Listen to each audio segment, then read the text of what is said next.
welcome to a new edition of our program, Women's World. And in this edition of the program, we will talk about the participation of Egyptian women in political life.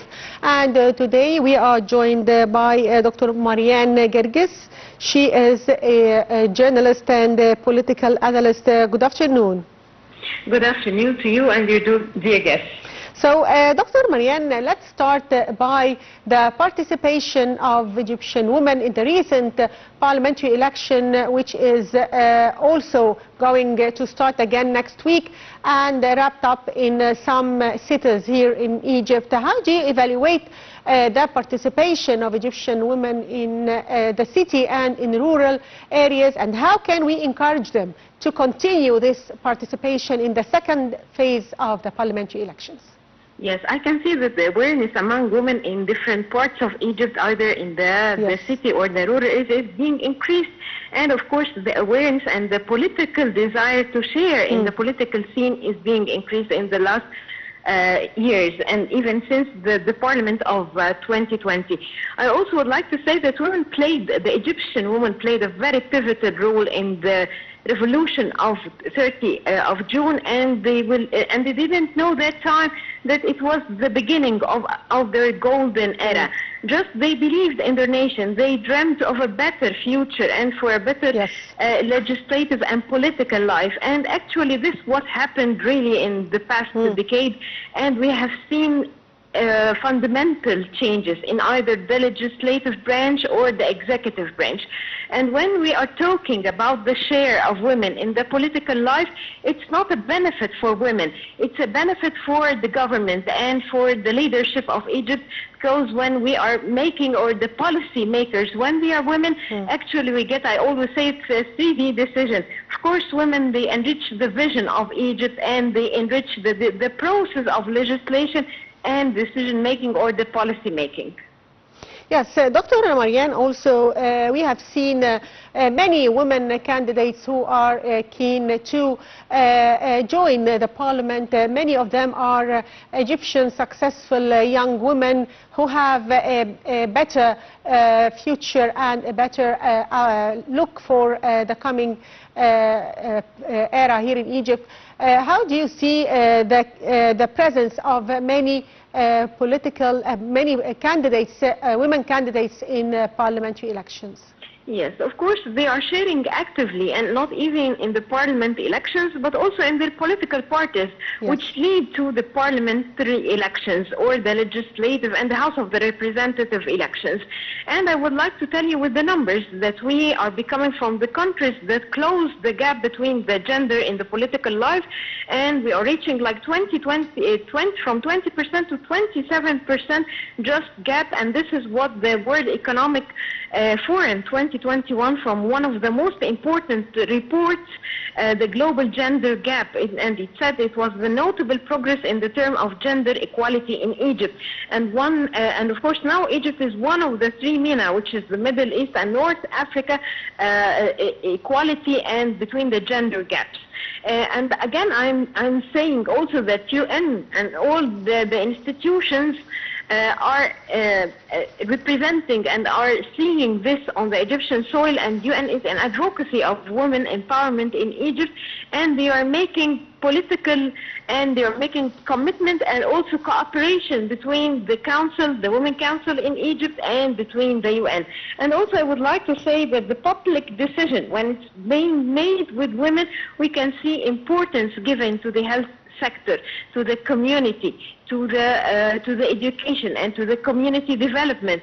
As I said to you previously, that when women share in the policy making and the decision making, we can see some sectors which is very important is being shared and is being amended in the constitution and in the legislative process. So do you agree that the new republic here in Egypt represents the golden era for Egyptian women, who assume unprecedented posts, as Egypt is the first country in the world to launch a strategy for empowering women?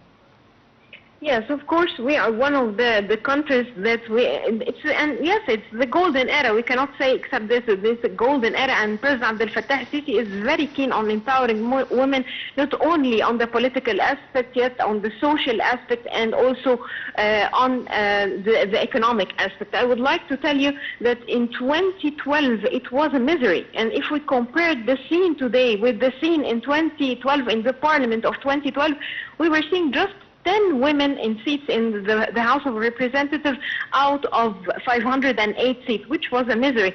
And even the rights of the women in that time was totally underground. We can say that even the 10 women in the seats in the parliament, they were talking about lowering the marriage age, limiting the woman's right to divorce, amending the custody law in ways negatively affected mothers, no gender-focused legislative agenda, which was totally misery, because even the quota was banned and was cancelled from that parliament during the Muslim Brotherhood year, and I call it the Black Year for all the women, and all the rights of women were totally underground, as I said. And from this parliament to the other parliament and to the new parliament, even this parliament, the 2025, I'm expecting a new future for women and a new aspect. They are saying, even all the analytics and political men, they are saying that the Egyptian government and leadership is shifting from the ministries, the soft ministries, not only environment and not only planning, but also women will be invading more places in the ministries and in the cabinet, and they will exceed 18%.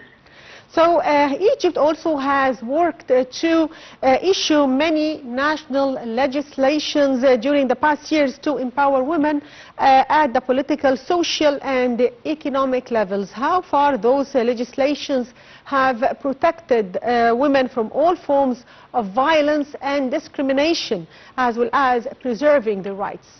Yes, there were many national programs and national strategies and even initiatives from the Ministry of Solidarity in order to combat the violence against women, and in order to make just a good and comfortable atmosphere for women. And many initiatives, I remember, were presented to women to empower them for on the economic aspect and on the political, of course. We cannot succeed in the political or in the economy or economical aspect without having a safe atmosphere against the violence being practiced against women and children and the harassment. All this will lead to an environment, to a safe environment for women in order to produce, in order to work and to work safely on all aspects of and all fields of Egypt. So, Dr. Marian, also the national strategy for the empowerment of Egyptian women 2030 complies with the spirit and direction of Egypt's Vision 2030. How has the strategy built a cohesive society which is recognized for guaranteeing equal rights and opportunities for all men and women alike, and the role of Egyptian women in this national strategy 2030? Yes, of course, the Egyptian woman is one of the most important components of the equation of the Egyptian family. There is nothing can build an integrated and a strong society without a strong woman. And here we are talking about a strong woman on the economical aspect and even on the health aspect. We should have healthy women in order to build a secure society. And of course, we have seen many health initiatives were targeted for women in order to have healthy women in the rural areas and also in the city. So building and having integrated family, and of course the vision of 2030 of the Egyptian state includes, and it's a must that we have a healthy women and empowered women, empowered politically and of course economically. Yes, Dr. Marian, one final question. What are the challenges, in your opinion, that still face Egyptian women?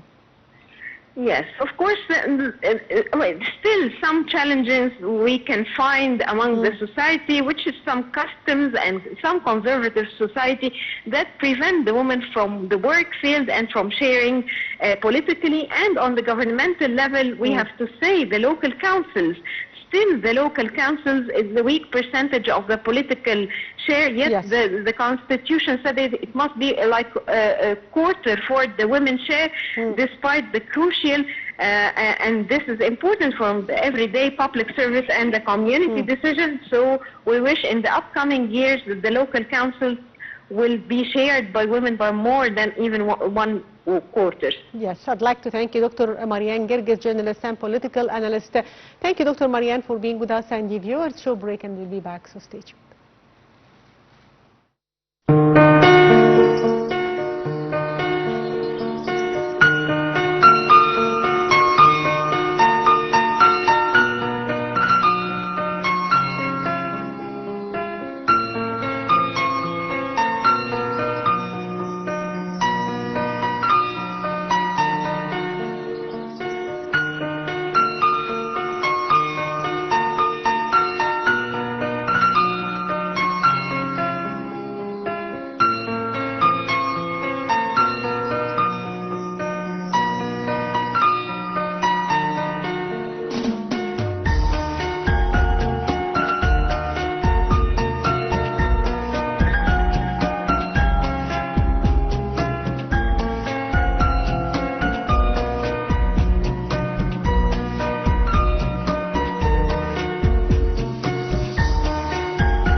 And by that, the viewers, we come to the end of today's edition of our program, Women's World. Thank you for watching.